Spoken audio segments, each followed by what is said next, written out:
everybody, welcome to yet another episode of the Fraud Boxer podcast. Today, I got a big one for you. I have a hell of a guest, everybody's favorite. I've done a lot of panels with her. You all know her. She's great. She's an industry icon. I got Dajana Gajic-Fisic with us today. So how are you doing today? I feel like I'm introducing a celebrity right now. Oh my gosh, now I don't know how to follow up after this. I'm blushing. Like, I'm glad people cannot see this, but I'm doing well. Thank you very much for having me. Yeah. I do have like a little bit uh of imposter syndrome right now. Like, I don't think I'm all that great, but thank you so much. I mean, obviously, we must think you're pretty great because we have you as our voice in a lot of places in this industry. You do a lot of panels, a lot of webinars. You are a lot of places, and I think a lot of people do look to you to get advice, to hear stories, to seek counsel. So I think you're not an imposter. I think you're very much welcome here and expected to be at these tables these days. So I'm really happy and really fortunate that I was able to get some of your time to be here on this with me today. So let's dive right into it. I think we're going to kind of spread this one over 2 episodes, like you and I just talked. So we're going to have 2 distinct parts of this. So we're going to put these out about a week apart from each other. So let's start with the first one. Let's talk about you, talk about you, your company, talk about some cool stories that you might have that we'll share with the audience just to get people familiar with you that might not be familiar with you, and then get people excited about you that are familiar with you. All the usual stuff. Absolutely. Yeah, so let's talk about kind of how we met. I think we met probably through the MRC, like is how we meet just about everybody. Probably over 5 years ago. I think you've been at Finish Line almost 6 years by now. Yes. So we probably met before, maybe we didn't. But I just know that you and I just became familiar. We were always in the same circles, same pubs, and then we spent some time in Tel Aviv with the Riskify people together, touring the city. Yeah, that was a really good time. I keep they just did the one in Boston. I wasn't able to go. I was there. Yeah, and you met Steve from my team, right?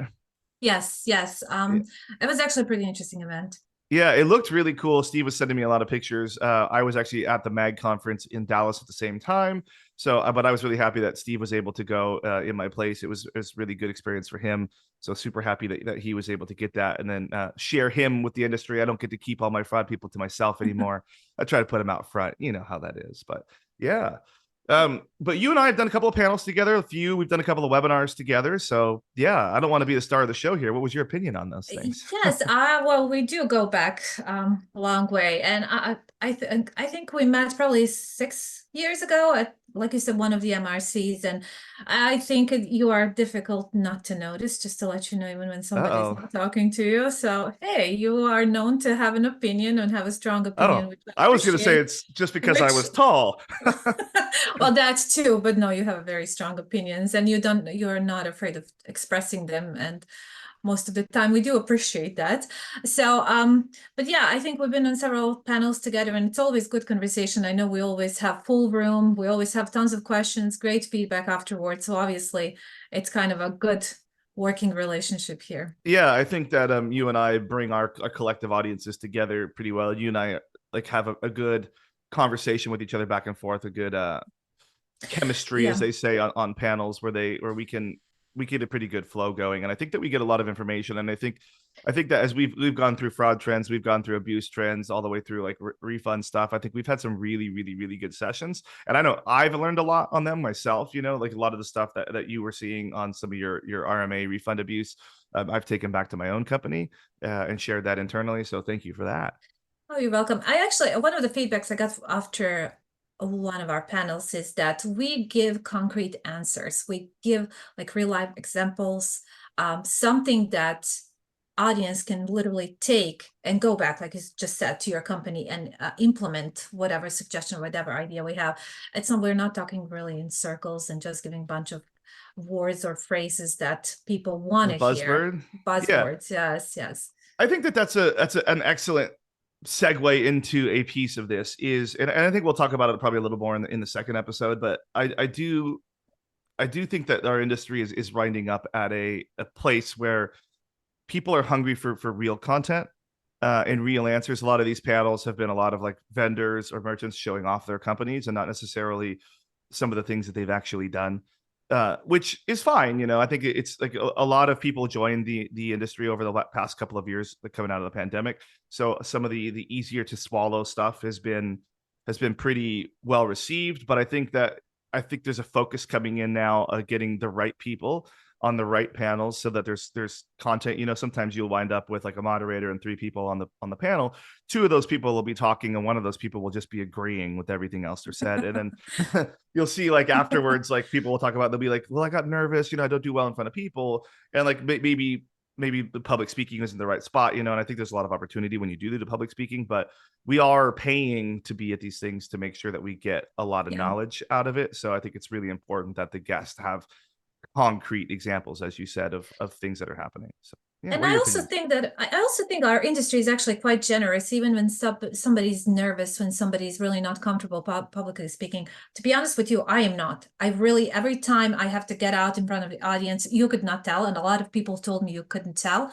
But I have my little methods of how to calm myself down and focus and start talking about what I'm supposed to be talking about. But I think that our industry has been very nice Yeah, to these newcomers and giving them opportunity and maybe bringing them back and validating and kind of respecting opinions and respecting their feedback. So I really don't think, I'm not sure how it is in other industries, but I really don't think that being afraid or not being comfortable with speaking publicly should hold someone back, at least not in this industry. that's a good point. Fair point there. I think let's talk about that a little more in depth on the next episode. But for now, this one's all about you. So Of course, let's and I talk love about you. this. I love talking about me. See, that's a so. Why don't you tell your story? As much as you want to tell your story. I know you have an interesting story. So bear as much as you want to bear. Talk about like where you came from, uh, how you got to where you're at in the fraud industry, all of those sorts of things. That I know you spent some time at a couple other companies as Yeah, well. So if you'd love to share as much as you want, it's completely up sure. to you. Absolutely. Well, a non-professional part, more personal information about me. I am originally from Bosnia. I was born in Bosnia, but I'm Serbian by ethnicity. And for those that do not know, they're lucky. There was a war in my country back in 90s. So I actually came to this country as a refugee in 1998. I think I'm like a real American dream. I'm one of those people that came with two bags, $80 in my pocket, and $1,300 debt for the ticket that organization that brought me to the United States actually paid for me. So I had They to asked for the start money paying back. back. Oh yeah, yes they did. Whoa. Yes they did. I was actually paying back the ticket they paid for me. But that was the part of the agreement. It was actually organization for migration. So it was an interesting journey for me. I didn't speak English, not well at all. I was studying German most of my life. So it was pretty interesting being here, not knowing language. I already had 2 years of college when I arrived here. So it's very difficult getting a job when you don't know the language. But um, I'm kind of a fighter. I think especially, I think everyone in our industry is kind of a fighter. We have that streak, but um, I never give up. So I definitely worked hard. I started college. I got job. I worked very hard in everything that I do, and I dedicate myself to everything I do. So that's how it was for this as well.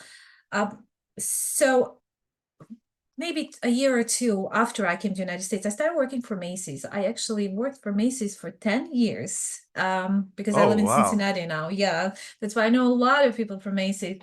And I worked in their fraud department. I was actually reviewing fraudulent credit cards. And that's how I got into this whole fraud. And I think e-commerce was just starting at the time. So I started reviewing some of the fraudulent orders or orders that were suspicious. And I think there's one funny story because I just came to United States. I'm just learning English. I'm going to college. I'm working as a fraud analyst.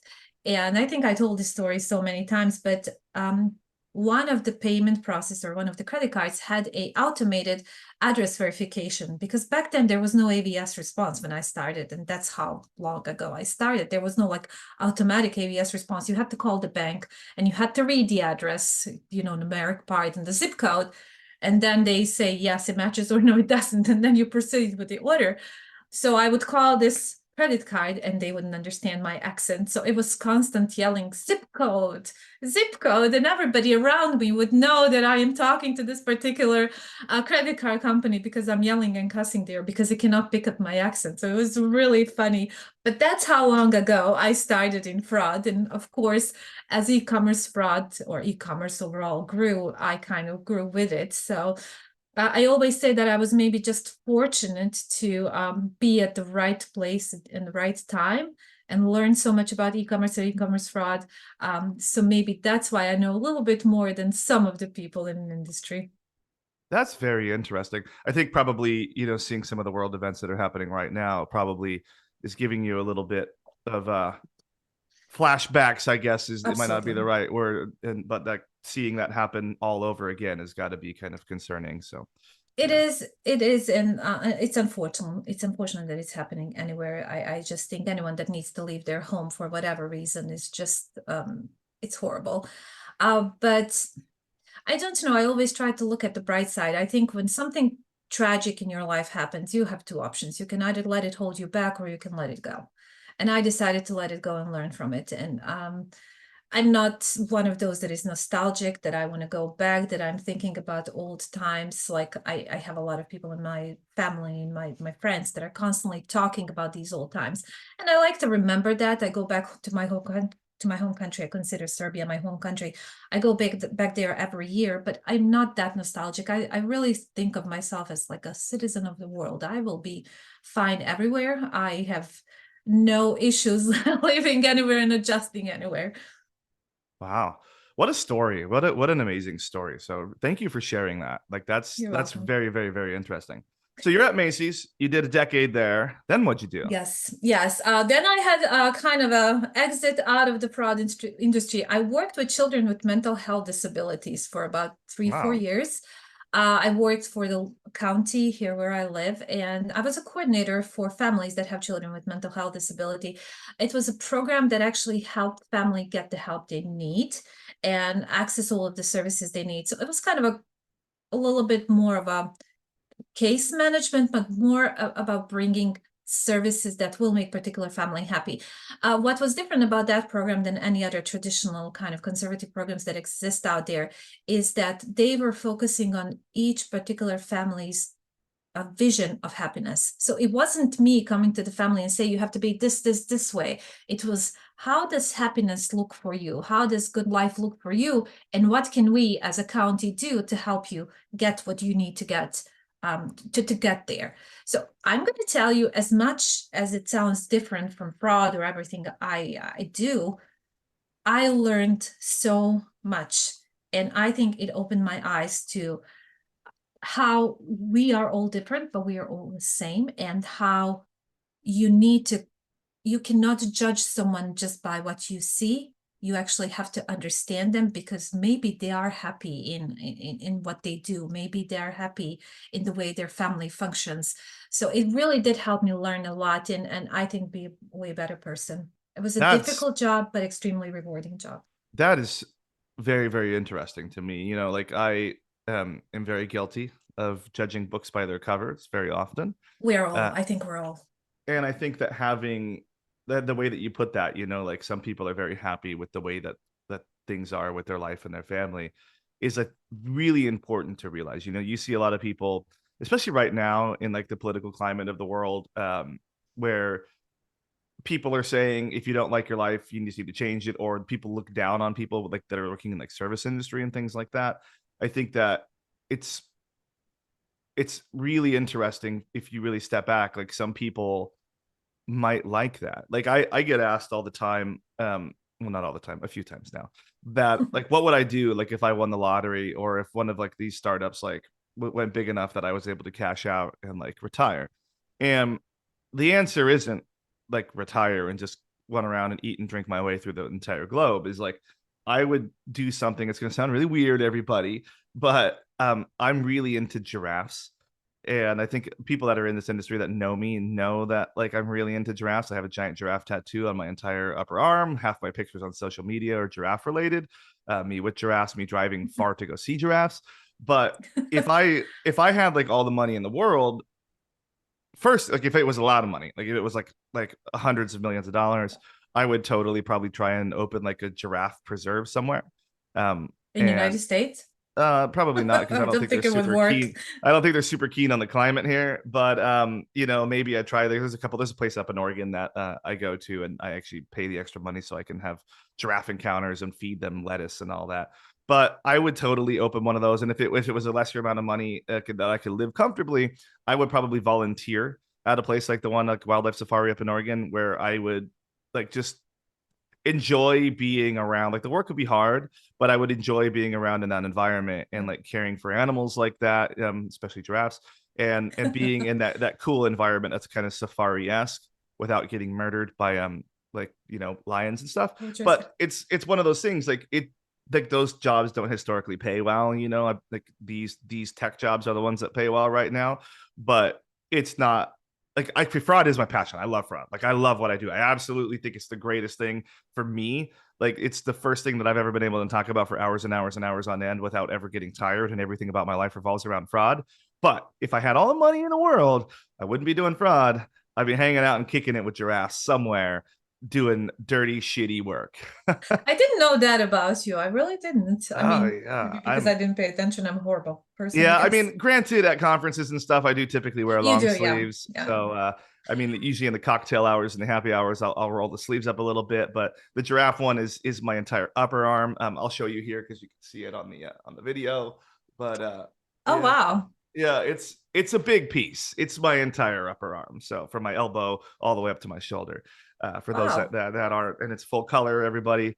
Done by an amazing artist at State of Definitely Grace looks great. Tattoo. Thank you. So yeah, let's get back to regular I life. would do fraud. I do just have to say, It's keep if I doing fraud, had, huh? I would, if I had all of the money in the world that I think I need, I do have something to say about that as well. But I would still do exactly the same thing I do because I really enjoy doing this, even though there are days I'm going crazy and I think I'm going to have a heart attack, how upset I am.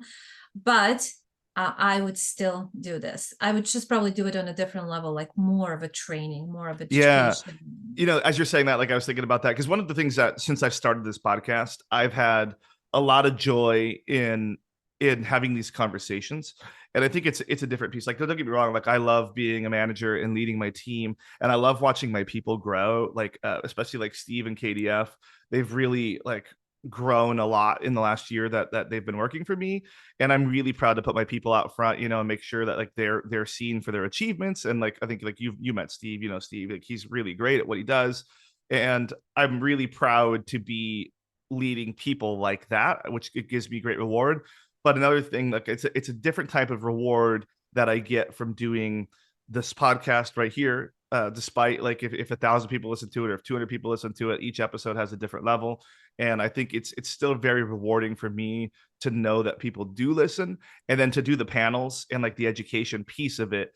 Being involved in this community is extremely rewarding for me and very satisfactory. And I think that like you know being more and more and more into the industry is giving me a whole different level of success. I already loved my job already, Yeah. but now like I'm really into it. It's taking up more hours of my life than it ever has, and usually I think people try and work less, but I am trying to do quote all the things, and I am enjoying it very much. Like it's pretty cool.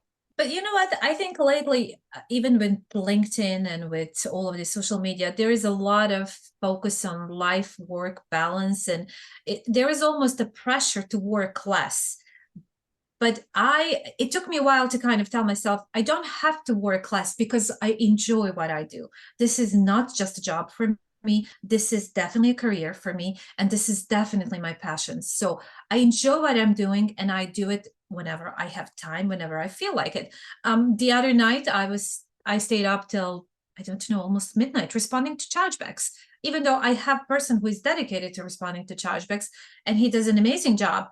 I did it because I like to stay involved in all of this Yeah. and I like to do it. It's really not a problem for me. So I don't think I separate my work and my life, but more I don't separate my life and my passion for fraud and for training and for education and all of that. So I am working actually now, I'm kind of self-advertising here. I am working on e-commerce fraud training that is going to be ready probably sometimes next year, earlier next year. So hopefully I'll be able to share that with larger community. It's going to be kind of Okay. a high level intro into e-commerce fraud management, but hopefully Very people will find interesting. it useful. Yes. Well, when you get that ready to go, let's have you back on again, and we'll talk about the launch there, and you can run us Absolutely. through what you've built. Absolutely. All Almost right. done. So you were helping out the underprivileged in your local community. Then what? What'd you do after that? Actually, I was then I started working for this company that was kind of in a fulfillment center, but had customer service and fraud, and they were serving other clients. And some of my clients were Versace, Hugo Boss, Puma at the time, and Kolhan, Solstice sunglasses, MCM, NARS, Shiseido, all of these kind of big brands, and La Prairie. I'm not sure if you know about La Prairie, but it's a cosmetic company. It's pretty pricey. Like I think their Yeah, not really moisturizers my are like wheelhouse. 1,200. I figured, but I think their moisturizers are like $1,200. So extremely high risk companies. So I worked there for about 3.5 years, pretty much built fraud screening, kind of, it was a rule-based system back then. So that was a really interesting job because I had portfolio of about 30 different clients, and they were from all over, from phone companies, catalog companies, because it was a long time ago, people sending mail-in orders, all the way to Versace, which is super high-end, high-risk designer. But it helped me learn how risk looks differently for different clients, how it for different stores, for different brands and industries, and how you can actually adapt and adjust same fraud screening solution to many different brands. So I think that's where my thirst for this fraud knowledge kind of started, because I spend most of my time reviewing rules and playing with rules, adjusting them for 30 different companies. It's quite difficult then adjusting them for just one. So it was really interesting, but I think it gave me kind of a unique perspective of understanding how this fraud screening can look like for different companies, how risk looks like. And one thing that was really interesting that I've learned at that time is how for kind of a fast fashion companies, fraud is quick, fast, a lot of orders, high velocity, low dollar value, and they try to place as many orders as they can to get through the system as fast as they can. For high-end brands, for very expensive designers, it's very much thought through. They do take their time, they establish history, they build this history within a merchant, and then they try to, of course, commit fraud. So it was completely two different types of fraud, but it's kind of the same e-commerce, same merchants in the e-commerce world. So that was one thing I learned. That But was after interesting. it was really interesting, and I kind of learned a lot. And even back then, using the fraud rule-based fraud screening systems, I was thinking like, how could I just use this and have it automatically adjusted so I don't have to go through these rules every time and make the adjustment? And a few years later, we have machine learning fraud solutions. So Yeah. maybe I should have protected that patent. Like, it's my idea. Probably wasn't, but maybe I should have protected that. But then I went to work for Barclays Bank. I was assistant vice president of fraud quality for Barclays US. I'm going to tell you that was extremely difficult job. I bet. Not just because it's banking, it's financial industry. There is so much red tape, and it is so difficult because there's so many moving pieces in banking world that, especially quality part and ensuring the quality is where it's supposed to be. It was very difficult Yeah. for me. It was very challenging, but I I think that guess yeah, that's why I think a lot of people are like, why can't we speed up all this old bank stuff? And I think people just don't realize the amount of regulations and red tape and like anti-money laundering compliance that oh has to yeah. go into like every single thing. If you can't just there's a reason why your Venmo isn't instant, like Yeah. there's a lot that has to go into it. And there's a reason why there's so many like upstart banks, and then so many of those upstart banks start to go away because it's a lot to like start a bank. And I don't even want to pretend to know. I Oh just no. know what I need to know to do what I do in payments. And even that is a lot. Even our compliance that we have to do on our side. Granted, we get to offload a lot of that to our processors and our acquirers, but there still is a lot of things that we have to do on our Uh, side. I couldn't even imagine being an actual bank. and I do not even know, probably not even 10% of what it takes to start a bank. I really don't. I only understood that part about fraud, a little bit about collection, but rules and regulations are there's so many. It is so it's very well regulated. It's heavily regulated, but there is reason for it. It's not just to stop fraud and risk, it's actually to protect the consumers as well. So everything is there for a reason, of course. But you're right. Once you have a solution, that solution in a bank is usually there to stay for a very long time, because it's difficult to change everything. There are change management teams, there are groups, subgroups, there are probably hundreds of people that have to review a particular solution, and even in order to even decide if somebody's going to do POC. And implementation does not last 6 months or a year. It lasts a couple of years. But I think that's why once you're in the banking system, you're at that's done Yeah, deal. that's your life now. But Yeah. yes, but it was very interesting because I learned a lot of course, not to forget to say that Macy's is a bank as well. So in Macy's, I actually had an opportunity to see chargebacks from the other side, from financial institution side. But at Barclays, I actually was much more involved in this, and it kind of helped me find these chargebacks, knowing what they do and what they expect. Being on the But it, inside. yeah, being on the inside, having an inside info, but also it helped me understand how the chargeback intake process looks like. And I'm a little bit discouraged by knowing that Uh-oh. information. It's just because there's a lot of automation, there's a lot of clicking, and I know how often, if you take into the account that human is there sitting and clicking, I'm sure that mistakes can happen much Yeah. more. And I think that, like, especially for like high volume merchants, like I've worked with several high volume merchants that have a high volume of chargebacks. And you can tell, like, because you could send two identical cases in and get two completely different outcomes. And like, granted, there is a human element to that, and I'm sure, and I'm just saying it without ever knowing, but I'm sure that chargeback reviewers on the issuing side very much have KPIs that are related to speed and items in the queue and getting Yes. those things out of there. So they're not necessarily inclined probably to make the answer always in the merchant favor accurately, because they're just trying to get through their workload for the day, get their little their numbers up, and make sure that they don't get fired, just like Yeah. everybody else that works in those high pressure call center environments.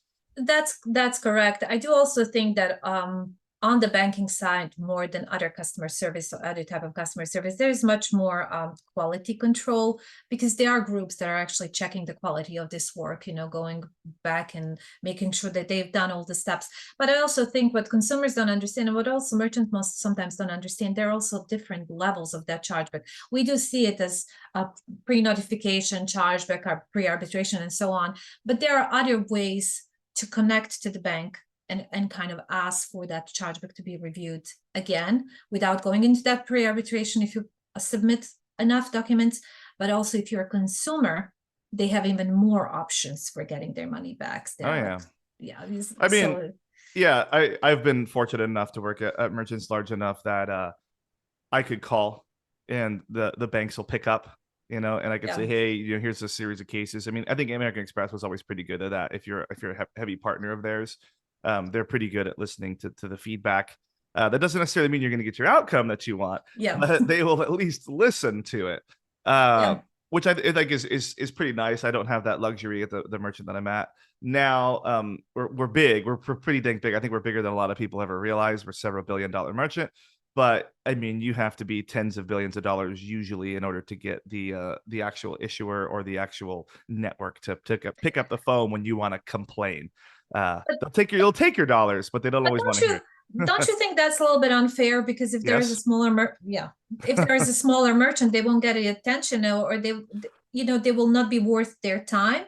So I think there has to be something that's going to I ensure think quality, and Yeah, I'm and I not think sure if that there that is this though. is coming up. I've been on a couple of like webinars and in panels more recently, I would say within the last month, that have actually talked about this. Like, for the little guy, they don't really have an advocate, and I think that there's companies like the Merchant Risk Council and like the Merchant Advisory Group, the MAG, that are trying to give those smaller merchants a voice, so basically getting like a group of them together, like a coalition of the smaller merchants together, kind of like collective bargaining and approaching these networks with their grievances.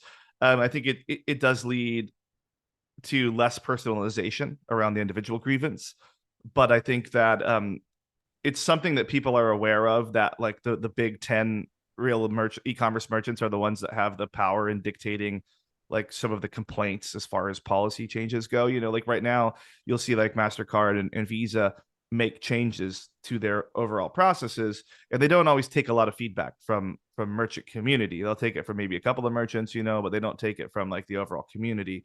uh, I think, well, I don't think, I hope that with these advisory groups that are being a little more voice of the customer oriented. I know Chase hired a whole bunch of like voice of the customer people over the last couple of years. I think that they're starting to realize that we're the ones, us SMB style merchants are the ones that are paying the real bills. Like, it's granted, like there's a couple of top 10 several billion-dollar merchants, but there's a whole lot of like merchants my size in the middle that are doing 2, 3, 4 billion dollars a year, that we don't quite have the voice that we necessarily should have in the room. Even fighting for the little guy that has his little Etsy shop, that just went big Yeah. on Shopify, and he's forging out alone, and all of a sudden getting racked with chargebacks when he did everything he could. And that really hurts his bottom line Yeah. more than it hurts like a $50 billion merchant. You know what I mean? So And you know what? I was always thinking that, like in fraud, we always talk about how we shouldn't be focusing just on chargebacks. We actually should be focusing on improving an approval rate. That's why I think these payment processors have to focus on how much extra of value there is in working with merchants. Because, for example, if I have particular payment method that is constantly allowing chargebacks and it's constantly yes, denying representment, I'm going to be restricting more and more. Not that I yep, want to, is because the risk is bigger for me. So especially now, this is a good segue into what I do right now, being at Finish Line, and the type of product we sell, we will always sell, because that there is such a high demand for sneakers, and we will always sell, but they will be getting smaller part of those sales, because we have to consider them more risky because of what they allow multiple chargebacks by the single customers, or chargebacks coming back over and over again for ridiculous reasons. So if you think about it, if you would just do plain simple ROI, maybe you allowed $10,000 to this customer to file a chargeback, but maybe you're going to lose 50,000 because I had to restrict more, and then using machine learning yeah. and linking these customers, I'm going to restrict someone else. So I think simple ROI tells you are losing more value by allowing this type of behavior and not having quality control on the chargeback side, rather than just allowing that customer to continue shopping for another 10, I think $15,000. that's an excellent point. Like, when you, depending on how busy everybody's fraud department is, and how much data analytics you have at your fingertips, I think when people really start to get into the weeds on things, like instead of looking at just the products that are going out the door and what your chargeback rate is, and just even like by network, getting deeper into that, looking at individual bin risk by bin, you start to see you will have riskier bins, and I could name two of them right now, but I'm not going to do that, so the Yeah. networks don't get really pissed at me. But there are some bins that definitely have a higher percentage of opening disputes versus other bins, and then a lot lower chance of winning those disputes, because that's just how they choose to run their business. And what that causes merchants like myself to do is, like you said, really restrict those bins. Like, if I am not absolutely certain this is the most amazing customer in the world, I'm just not going to take the transaction from it. And that hurts, those big banks that are hoping to get these customers. It hurts the customer experience from new customers that are onboarding onto these, like, especially high-end cards.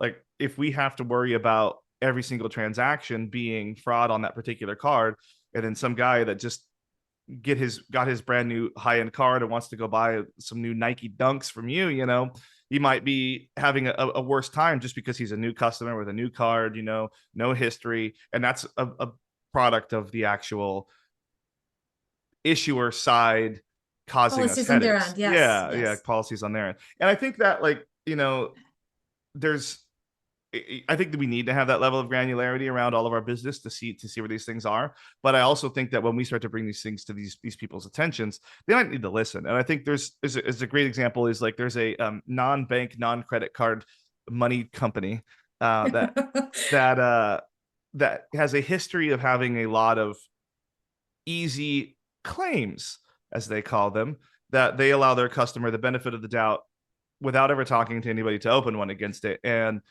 one of the challenges that I think a lot of merchants have that accept their particular payment method is you get a lot of claims for funky things, and Yeah. those claims are disproportionate to the amount of the percentage of sales that you have as a company. I think that's across the board, and I think that they have an excellent customer advocacy team. Like your customer success rep at that company is usually really, really good. But I think that they are also powerless when you tell them your grievances, what they can do about it. I don't think that those people are empowered to make the decisions, um, to make a positive change at that company. And I think that our voices are being heard, and I think that they look at their customer base and they would just rather have that to try and cannibalize a credit card base versus the merchants that are actually paying the fees. So Yeah, and I think we do need to use the opportunity of these communities that we have to kind of put more pressure on some of these issuers or payment yeah, and I companies thought that are not credit cards that I know which one you're talking about. yeah, and I thought like when as more business was moving online, I thought they were going to maybe relax our chargeback thresholds a little bit for excessive chargeback programs and high chargeback programs. I thought they were going to move them maybe up a little bit off of But it went the the one other point. It direction, went the didn't other it? direction, which is crazy to me because we have more people than ever transacting online, and I get that we're supposed to protect everything, and we do. I think we do a pretty dang good job. I think most of us are pretty much always in compliance with that, but at the sacrificing of those approval rates, like you mentioned earlier, like we have to be overly careful. When if we had a little bit of wiggle room, like we might be able to get their customers through the pipeline a little more, but they went the other way. And I think that like a lot of times, like Visa's a great example. Like their reasoning behind moving it down the 10 basis points to 0.9 was that there's all these new tools available like VMPI that they got after verify, um, but they want you to pay for that. And But think about it a little bit. When was the time they changed it down to 0.9? wasn't that, it was right before the pandemic, wasn't it? It was 2019, I think. It was right before pandemic, but right after changes in reason codes. So I Yeah, think oh changes in god. reason codes that happened that kind of made it more clear, clarified, or made it easier to understand where's the fraud, where's no fraud, probably made merchants win more or have less So chargebacks. I did a panel years ago in 2018. I did a panel in the fall in Chicago with another chargeback company, uh, and I was the dissenting opinion because my fraud reason code chargebacks actually went up about 23% when Visa made the change to the new Oh, reason. wow. Yeah, so I can't really explain why, but I was the only one that had a negative impact on that. I don't know. I don't think it made too much of an impact, but I think for some other merchants that maybe did not know as much as you do, did not fight it the way you're fighting it, probably it gave more clarity to them, which means they were probably winning more and having less chargebacks. Therefore, there is less fees on chargebacks. Yeah. So there had to be compensated somehow. Yeah, and what was really funny is it was they talked about that coming for a really long time, and still some of my processors that I used even years later had not updated their reason codes to the new reason codes. So Oh, wow. yeah, I was still getting 83s when it was supposed to be like in their back end system. So it was supposed to be like 10.4s. Oh Always a my good gosh, time. it's been a while. Yeah, it's been a really long time, but I would say that those back end systems were probably 20 years old. So before the change, so I doubt anybody was making it. And I would actually had one of those processors in my office recently, and I was clowning on their back end system and some of the data that they expose that is you can't really have exposed anymore. So hopefully they promised me they're making a change in like the first quarter of next year. So I really hope that they do because probably shouldn't have had that type of data exposed for like the past 10. Good luck to you. All right. So tell me about Finish Line, how things are going. Tell me all about Finish Line for those that don't know. You guys sell sneakers and jerseys and all that stuff. Tell me all about Yes. it. Do your whole elevator pitch for us. We are actually JD Sports North America because JD Sports is our parent company and they're headquartered in UK. It's one of the largest athletic retailers in the world. I honestly don't even know how many countries right now. From what I remember last time was probably 17 countries in the world that JD is present. And I think we probably have over 100 different sites because JD typically, when they acquire the company, they do keep the company as is, and they continue to have the double sites or the one site in that particular country. So I know that we have over 100 different sites. But yes, we do sell athletic footwear and of course apparel as well. I think recently we got even more apparel than we used to have in the past because it's just the It's way that, popular. yeah, it's just the way that demand changes, of course. But I've been in Finish Line for, like you said, 6 years almost now, and I'm not bored yet. I'm going to tell you that. Hey, I that's think pretty my good. my top is like 3 4 years and then I'm out because I feel I reached the top and there is nothing more I can learn. There is nothing more I can do to help or to make some changes. But I am not bored yet. I really enjoy what I do. I enjoy the team I'm working with. We really have a great team in our LP department because we are part of LP actually, which is for brick and mortar as well as site. So we are mostly experiencing bots, resellers. I bet. Everybody wants sneakers. Everybody wants to resell them. And one interesting thing that I see is that bots are not active only during the launch events when we're selling and releasing the new shoe, but they're always active, even in the middle of the day, especially now when we're getting closer to holidays. We can see more and more activity because they're trying to get as much inventory as they can to resell. To of course get the price up and resell and get some money for it for holidays. So that was one of the change we've seen recently. But other than that, I would think that everybody knows who Finish Line is. I mean, really, do I have Yeah. to go into? So I was in New York a few months back and I was chilling in Times Square trying to find a shirt that had moisture wicking because it was super humid and I had picked poorly when I chose cotton that day to wear. So But you went into our JD store, into our I believe flagship store. you have two stores there, right? You have a Finish Line and you have a JD, I'm pretty Yeah, sure. the JD flagship is I bought 4 floors. I did go into your I did. So that there was a ton of apparel in there. Like it was Yes. mostly apparel, which was super cool for me because I needed to find what I was looking for. I did not find it there, but I did find a jacket at Finish Line that I could not live without. And I needed the opposite of a jacket, but it was so great. I did buy that. It's a really cool Columbia sports jacket. Um That's how great we are. You come yeah, for one thing and then you buy something else because all of our product is yeah. just so good. But you know what? I to bring it full circle, I actually found what I was looking for at Macy's. It's just down the street. So you got. I went to all your Hey, stores, you I know, have and my friends there too still. A that's lot of funny. great friends. Yeah, so I finally got my shirts, and then I totally went to a nice steakhouse wearing completely inappropriately dressed gear, but it was hot, and I didn't care, and I paid the bill, so it doesn't matter. Well, I Yeah. didn't pay the bill; somebody else, a vendor, paid the bill, but we paid the bill collectively. Oh, okay. You know, Okay. Well, I'm you sure know how that is. I'm sure you participated in some I way.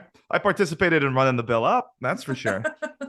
Well, that's good. Maybe they You know, wanted that. you know how I am. But the I think that sneakers are super interesting. For me, I it's not really my cup of tea, but there are other things that I like to collect. I like to collect like band posters, like especially for concerts that I've been to, and I like to go to small.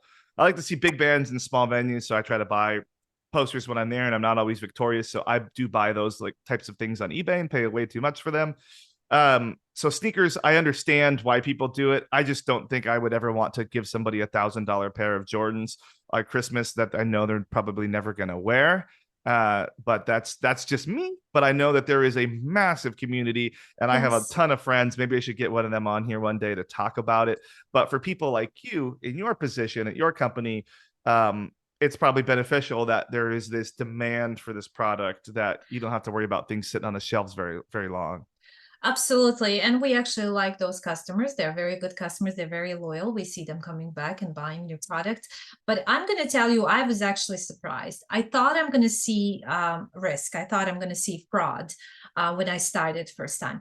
But I never thought I'm going to see this, the fraud on this level Interesting. and this type of demand and how creative and how sophisticated this is.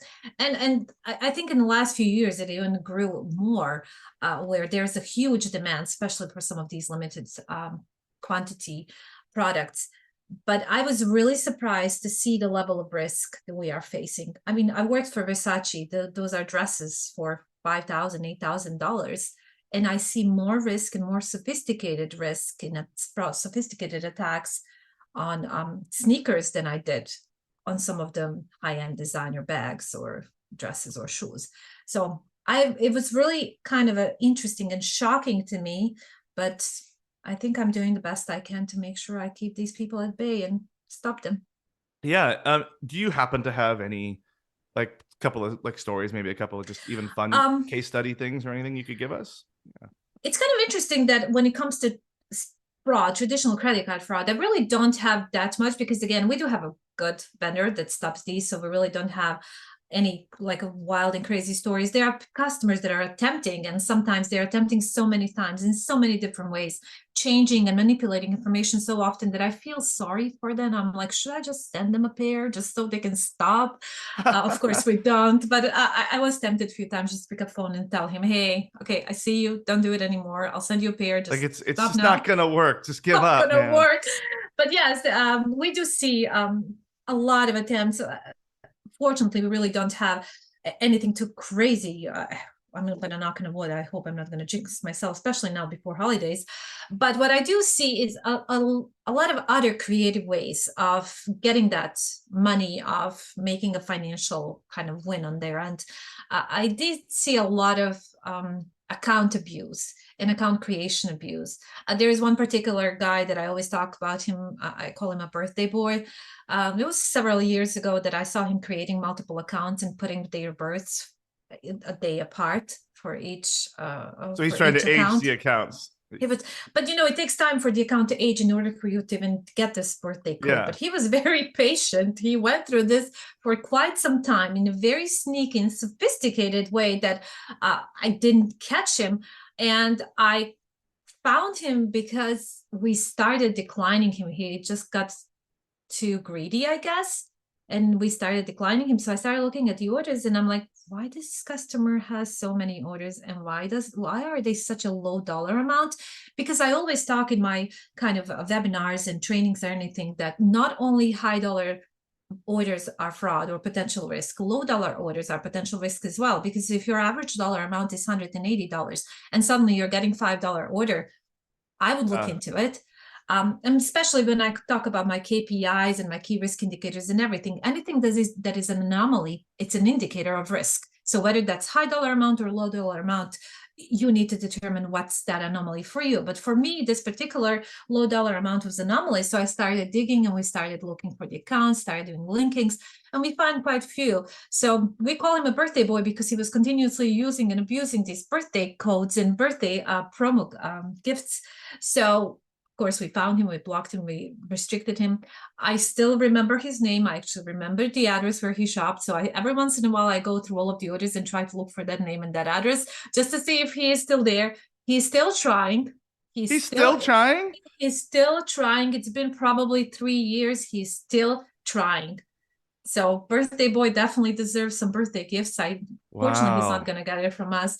But that's kind of one interesting thing. And then a lot of interesting things happen with, because I am part of LP, which covers brick and mortar, a collaboration between us and stores and how do we work with our LP team in stores. Somebody who is maybe buying something online, returning in store, and then trying to claim they didn't get it. We do work with our team on field to get these cameras, to get videos and prove that they actually did return. A lot of gift card scam, people calling into the stores and saying, hey, CEO, give me a gift card. We actually can capture those because we monitor gift cards being loaded, gift cards being balance inquiry done on them. So we kind of make a full circle. Yeah. So I think it's actually a really good match that we are part of LP team because we've worked really closely with them. On the gift card thing specifically, do you guys tell the staff not to sell gift cards over the phone? Oh, absolutely. Absolutely. I mean, we have specific rules and guidelines over how gift cards have to be issued. And I don't think that anyone from our corporate will ever call the store to Do ask for you gift cards. If we need it, we can load the gift cards in our Yeah, that's in what I our was gonna company. say. Do you guys have a lot of internal abuse on gift cards by chance? We actually don't have too much fraud on gift cards at all.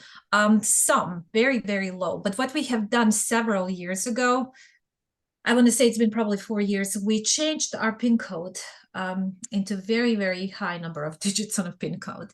And then we did validate that PIN code is being checked through our payment processor. So when you do balance inquiry, you have to put in this PIN code. When you do purchase, you have to put PIN code in. So they can't just be ripping it based on what they saw. Because I used to see the bots that would hit the number that they originally had saw in the balance checker, waiting for that card to be activated. They do And like, that. We see them do that. But here's how we kind of mitigated that type of risk. We monitor balance inquiry. So if there's a spike in balance inquiries from the specific location or whatever is my risk indicator, we will identify that, pull it out, and then we're going to look into that particular gift card. We're going to look to check if it's been used. Got it. If it has been used, we can do our magic behind it and stop it. But I think for gift card fraud, because gift card is considered as cash transaction, so it's a little bit different. Rules and regulations around those transactions are a little bit different. You don't see the fraud until customer calls you and says, hey, I had a gift card and somebody used it. That's already too late. So there's really no proactive way to do it.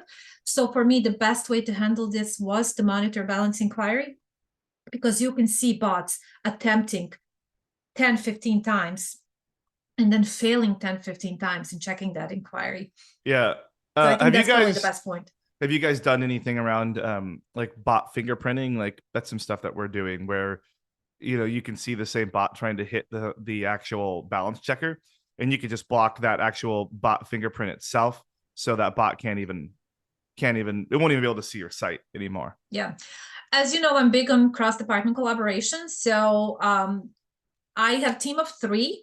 And if you have companies our size, you can't really handle fraud with a team of 3. So I do rely a lot on outside other departments, not just my fraud team. So we do work a lot with our e-commerce operation team that has the working relationship with Akamai, which is our bot detection. So they are actually on my alerts that see balance inquiries. And anytime there is an alert that's triggered when there's an anomaly or where there is a risk indicator, they do go and do their magic on their end. Either that's blocking or working with Akamai to put additional endpoints and whatever. But yes, our e-commerce operation team does see the same alert as I do. They take their steps to block what needs to be blocked. But we are trying to stop them from like ever coming again. But as you know, they just create another one, or they use another one, they change NAPI, and here we are again. So I think definitely job security, because they will never stop. Very, very interesting. All right, as we're going to wind this particular episode down here, let's talk about your quick, just rip off your top 3 trends that are happening, and any comments you have about those that are happening specifically in your world. Refund fraud, refund fraud, refund fraud. Oh yes. Okay, that's pretty easy. Yeah. No, I think definitely refund fraud is number 1. It's been number 1 for a while, and I think I've been monitoring it for like 4 or 5 years now, before it even became so kind of trendy and popular, and before it grew to be what it is right now, even from the fraudster side. I don't know that there is like a greatest way to handle this type of fraud, because that definitely requires a whole lot of collaboration within your organization. It does require for you to look at the entire transaction from the beginning to an end. So from the moment somebody types that finishline.com or jdsports.com all the way down to customer actually calling or filing the claim within your customer service or claim department, whatever way you are taking that claim, whether that's online or via phone call. So you have to monitor the entire life cycle of that transaction and try to identify where are the gaps, what can you do to close those gaps in order to see smallest movement. So everything from making sure that you do have a correct address so you can eliminate any process issues for not delivery because of the wrong address, all the way down to checking that customer, screening customer for repeat orders or repeat claims, screening repeat offenders and abusers of the policies that you have. I know in refund fraud, there's a lot of empty box, there is the tracking ID manipulation. So it's extremely important to have a cross-functional team and train your customer service, train your refund claim department in understanding truly how this fraud looks like and how to tackle it. Second one, ATO. Or account security, I will say, not account takeover. We do monitor account logins, so we really don't have that many issues with account takeovers. We have attempts, of course, But I think identity authentication that the account create is something that merchants are really not focusing on. I really think that this has been going on for a while. Like the abuse starts at the account create, where there are multiple accounts created. I just talked about my birthday boy. And I think like industries, some other industries like I don't know, gaming industry, ticketing industry, and some other industries already have account takeovers and account create managed because that's their type of business. They have to have that kind of identity verified. But for merchants that sell product, I don't think that identity authentication was always that important, but I think it should be. And we were just talking the other day about how soon enough there will be money laundering piece on the merchant side as well. And it's just a matter of time when money laundering rules and regulations will be Yeah. required for merchants as well I think because of these multiple especially, accounts creation. yeah, and then like marketplace places, like they already have a little bit of AML compliant stuff, but I think it's going to come up Yes, more into the forefront. Um, you know, absolutely. so And then the yeah, third one, bots. So that's my first refund, second yeah. ATO, and or account security, and third one, bots. Bots are not going to go anywhere. I think they're just gonna go to other Yeah, they're gonna companies as get well. exactly, and that's one of the things I think our jobs too. As we slide our roles into it, this abuse prevention thing is we have to make it just really annoying to monetize our sites in any way and get them to go somewhere else. They're never gonna go away. You just got to get them to go away from you. Yeah. I'm really tempted to create an email that we're going to send them and tell them, hey, nice try, but no, not this time. Unfortunately, we don't do that. Well, I think we're going to wrap up this particular episode here, and then we'll have you back next week. So just thank you again for your time and telling your story. I think there was a lot of useful information there, especially around how some of the things work and how you've addressed some of those. So thank you very much for your time. I really appreciate it. Thank you for having me, and thank you for saying all these wonderful things about me. Now I'm going to go and gloat a little bit. You better. You better. You said Jordan said. I'm going to put it on LinkedIn, Jordan. So. Oh, I can't wait. Don't forget to tag me. Thank you so much. All right. Thank you. Bye.